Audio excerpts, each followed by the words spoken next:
Guys, kita ada lagi satu tanah lot untuk dijual. Okay, dalam tanah ni ada pokok sawit lah. Pokok sawit umur ingat 2 tahun kot. Ni pokok sawit dah siap ukur dah siap ukur. Okay, ini pokok sawit dia. Pokok pun terlawa-lawa ni, cantik juga. Ada setengah tu dah ada buah ni bawah ni dah ada buah dah ada buah tu.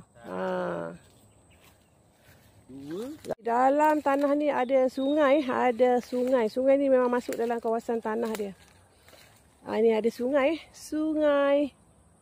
Bolehlah kalau nak berkebun ke apa-apa ke boleh. Lokasi dekat Padang Rengas, Geran Kongsi Geran Kongsi. Terletak di hujung kampung.